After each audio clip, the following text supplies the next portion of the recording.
All right, y'all, what's going on? It's Combo Breaker 99 back with another video. All right, y'all, make sure y'all subscribe, all boxing, everything. All right, y'all, back with another one. I know it's been a minute, but I had to jump on, talk about this fight. Let's talk about it. Anthony Joshua, Daniel Dubois.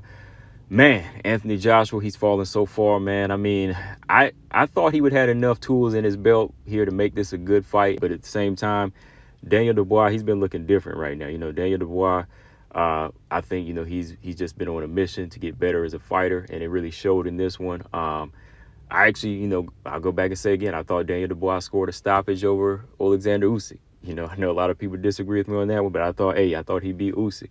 But in this fight here, I like the way Daniel Dubois, he took his approach, fighting behind an educated jab, good timing, good strength, good control in those little clinch exchanges, just overall controlling the fight here. I mean, Anthony Joshua, he got beat down from round 1 to round 5 when he got laid out and he could not get back up.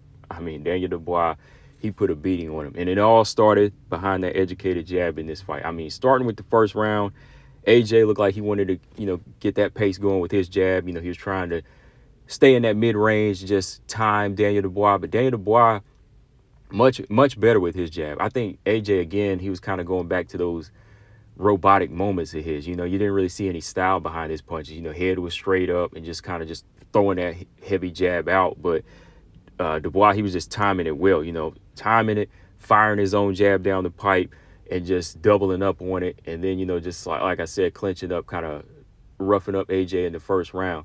AJ got off like one good uppercut in the round, but overall, I thought Daniel Dubois, he was doing a good job of landing in combinations. And then he ends the round big with a big right hand, dropping AJ in that first round. And I thought AJ was done right there, man. That's the thing, because, whenever AJ gets dropped, his ankles give out through the rest of the fight. Like once he gets dropped one time, you touch that sweet spot on his chin, he's wobbly for the rest of the fight. He can recover at some point, but if you touch him again and again, eventually he's going to go out. Second round, again, Dubois, his jab was just controlling the fight, just popping it off he just had it at like a good mid-range. Like I said, every time he would turn it over, it would snap AJ's head back. And people just don't understand, like, these heavyweight jabs, they do a lot of damage. When you're not getting your power shots off, those jabs are enough to really set up the knockout and do enough damage. And he was just controlling the fight, flicking that jab out and then following it up with the right hand.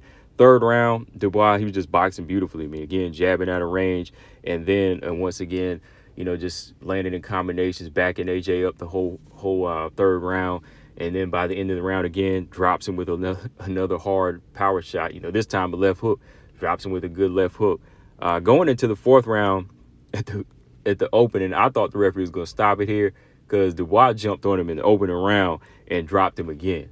At this point, when he got knocked down again, I was like, this has to be it. I was like, this has to be it. But the referee lets him get back up. Dubois lands some good body shots in the fourth round, just beating AJ up around, from one corner to the next, and landed some good shots. And that's another thing, Dubois, man, if he probably focused on the body a little bit more, he probably could have got him out of here way before then. But I mean, hey, I ain't complaining. 5 rounds still, right? Dubois, a couple of times he was landing good body shots. Like I said, good hooks to the body. AJ just really didn't have an answer. He just did not have it. He just didn't have the timing to keep him off. And, we know AJ has the power to hurt this guy, but he just didn't really have the timing and like the adjustments to make. Like he just couldn't get it down. So going into the fifth round, AJ looked like he wanted to make that comeback. He tried to get up in there and, land a good right hand. He timed a good right hand. It kind of stunned Dubois. He stunned Dubois. Dubois had to step back for a second, but Dubois didn't lose his focus. He knew AJ was going to storm him. AJ came storming at him with a flurry, missed all those shots. Dubois came over the top with a good right hand, dropped AJ, and that was it. Dropped him. AJ tried to get back up. He was rolling over on his face. The referee said, nah, we counting this one out. So, yeah, man, Dubois, he did it. 5th round knockout, brutal knockout, man. Like I said, AJ just took a very bad accumulation of punches throughout the round. I mean, he just stayed on the back foot the whole time trying to get away from these shots. Just hurt from the first round and on.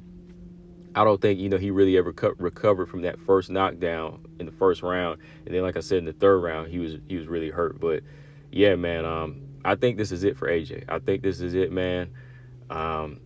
I just don't think he has it in him to kind of rise to that occasion. You could see it in his eyes too, man, throughout the corner and the way he was looking around. He didn't really have that focus in him anymore. And that's one thing I always said about Anthony Joshua. I knew he was like a superstar type boxer that could just be put in there with certain guys and, you know, just go in there for certain types of fights. But I don't think he's the type of guy at this point that can really revamp or reinvent himself and come back on this level. You know, he's already seen like the highest of the highs, and, you know, he had big checks before. So his mind is probably on retirement now. I'm just being honest. Like, between him and Danny Garcia from last week, the way they're getting stopped and finished and the way they perform, I don't think they can. I don't really think they can climb back to the top and become champions anymore. Daniel Dubois, again, like I said, he was on a mission. So moving on from here, Daniel Dubois, I think that, you know, now he's got this belt, I think he deserves the winner of Tyson Fury versus Alexander Usyk rematch, or Zhilei Zhang. You know, he called him out. He said he wants to fight him. So Daniel Dubois, you know, I think he has, you know, a nice little list ahead of him. From here, you know, hey, the options are, you know, unlimited right now. I mean, you know, he's got Undisputed ahead of him, or he could fight Zhilei Zhang, get that good win, and then move on to that. But we'll see, guys. What do y'all think in the comment section? Where do y'all think AJ's headed from here? Dubois, do you think he'll keep this belt? Do you think he'll be able to unify, become undisputed? And do you guys still have an interest in a Wilder Joshua fight at this point? Maybe I'll talk about that in another video. But guys, let me know in the comment section. Combo Breaker 99, all boxing, everything. Make sure y'all subscribe. I'm out. Peace.